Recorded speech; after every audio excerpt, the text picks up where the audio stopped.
Krishna, welcome to my another new study blog. তো শরীরের অবস্থা আবার খুব খারাপ, আবার খুব ঠান্ডা লেগে গেছে। তো ওই জন্য আজকে টু ডু লিস্টের টাস্কগুলো একটু কম রেখেছি। আমি তো বলেছি আগের ভিডিওতে যে আমি ফার্মাসিউটিক্যাল ইঞ্জিনিয়ারিংটা করছি। তো সেখান থেকে আজকে 3টে চ্যাপ্টার কমপ্লিট করব, ডিস্টিলেশন, ড্রয়িং আর মিক্সিং, আর তারপরে টার্পিনয়েডসটা রিভিশন দেব, আর জেনারেল সায়েন্সটা আজকে শুরু করব। আমি এখনও অবধি নন ফার্মা পার্ট শুরু করিনি, কিন্তু আজ থেকে নন ফার্মা পার্ট আমি একটু একটু করে শুরু করব, কারণ ফার্মাসির মোটামুটি 90% আমার কমপ্লিট হয়ে গেছে। আর যেগুলো বাকি আছে ওগুলো আমি আর করবও না, এই আর কি। তো শুরু করা যাক আজকের স্টাডি ব্লগ। এটা হলো আজকে আমার টু ডু লিস্ট, দেখে নাও।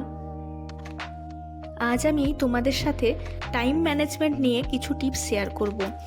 ফার্স্ট, তুমি যদি 2-3টে আলাদা আলাদা এক্সামের প্রিপারেশন একসাথে নিচ্ছ, তো আমি বলবো নিজের গোলকে প্রথমে ফিক্সড করো।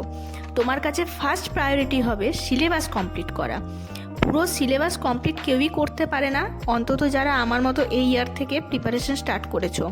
অনেকেই দেখি সিলেবাস কমপ্লিট না করেই মক দিতে শুরু করে দেয়। আমি বলবো এটা না করতে। এর পেছনে কারণ আছে।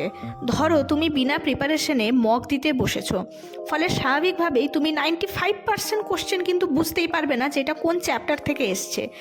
এর এফেক্টটা কিন্তু তোমার ডাইরেক্ট ব্রেনে পড়বে। তোমার মোরাল তারপরে তোমার কনফিডেন্স, এই সবগুলোই কিন্তু আস্তে আস্তে ডাউন হতে শুরু করবে। তাছাড়াও তুমি পাজল ফিল করবে, মনে হবে এই চ্যাপ্টারটা আগে পড়ি, তারপরে মনে হবে না না এই চ্যাপ্টারটা পড়ি। কোন টপিকগুলো ফার্স্টে ক্লিয়ার করব, কোন টপিকগুলো টোটালি বাদ দেব, সেটা নিয়েও কিন্তু একটা কনফিউশন শুরু হয়ে যাবে। আমার ছড়ানো বীজগুলো জার্মিনেট হতে শুরু করেছে। আমি আর মামুনি যাচ্ছি আজকে কুরবানতলা পীর বাবার মসজিদ। তো বহু বছর পর যাচ্ছি, তো চলো তোমাদের সাথেও শেয়ার করবো সেটা। কত কষ্ট করে মামুনিকে দিয়ে পোজ দেওয়া করালাম। আমরা রাস্তা নিয়ে একটু ভুল করেছি, একটু বেশি ঘুরে ঘুরে পোকাবান্ধ হয়ে আসতে গেলাম। ভুলে গেছিলাম যে আমাদের স্কুলের রাস্তা হয়ে গেলে একটু শর্টকাট হতো, তো সেটা পোকাবান্ধে আসার পর আমাদের মাথায় কাজ করছে যে আচ্ছা আমরা একটু ঘুরে ঘুরে এসেছি। এই পীর বাবার মসজিদের সাথে ছোটবেলার অনেক স্মৃতি জড়িয়ে আছে।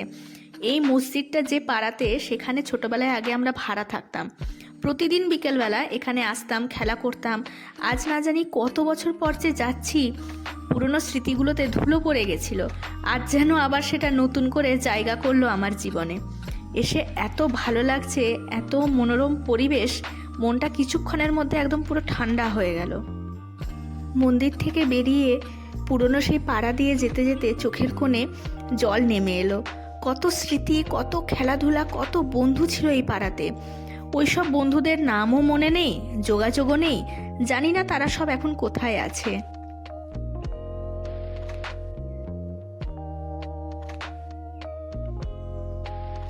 আমার সেই ছেলেবেলার হারিয়ে যাওয়া বন্ধুদের নামও মনে নেই, তাই তাদের সাথে আমি ফেসবুকেও যোগাযোগ করতে পারছি না, কোথাতেও যোগাযোগ করতে পারছি না।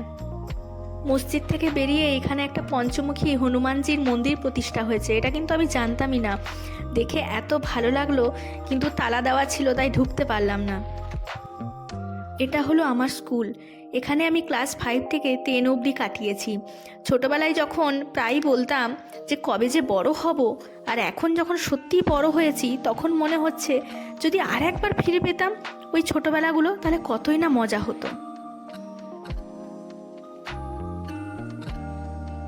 রাস্তা দিয়ে পেরোনোর সময় দেখলাম গরম গরম আলু পকোড়া ভাজা হচ্ছে, তাই দাঁড়িয়ে পড়লাম। আর লোভ সামলাতে পারলাম না, তাই মামুনিকে বললাম চটপট প্যাক করে নাও, বাড়িতে গিয়ে চায়ের সাথে খাবো। বাড়ি ফিরে এলাম একরাশ ভালোবাসা নিয়ে। আজকে কতদিন পর যে আলু পকোড়া খাবো, এত সুন্দর খেতে হয়েছে যে কি বলবো।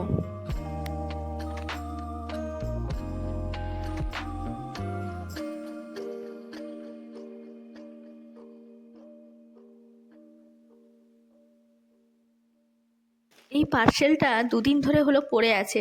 আমি আনবক্স করব করে করাই হয়নি, শরীরটা ভালো ছিল না বলে আর ইচ্ছেও করছিল না আনবক্সিং করতে। তো আজকে যখন শরীরটা একটু মোটামুটি ঠিক আছে, সেটার জন্য আজকে আনবক্সিং করছি। একটা জুতো অর্ডার দিয়েছি মিশো থেকে, জানি না কীরকম কী হবে। তো দেখলাম মোটামুটি কোয়ালিটি কিন্তু যথেষ্ট ভালো হয়েছে। মিশো থেকেই প্রথমবার আমি জুতো অর্ডার দিলাম, তো কোয়ালিটি মোটামুটি ভালো, হিলটাও ঠিকঠাক আছে এবং সবথেকে বড় ব্যাপার কমফোর্টেবল। আমি বেসিক্যালি একদমই হিল পরি না, তো এটা আমার প্রথম লাইফে হিল জুতো। তো আমি একটু নার্ভাস ছিলাম যে আদৌ এটা পরে আমি হাঁটতে পারবো কি না বা চলতে পারবো কি না। তো দেখলাম যে না, জিনিসটা কমফোর্টেবল। শীতের রানী তো গোলাপি, বলুন এত সুন্দর লাগে। তবে একটু কম ফুল ফুটেছে, অনেক গাছে কুড়ি চলে এসছে, সেগুলো ফুটলে তোমাদের সাথে আবার শেয়ার করব।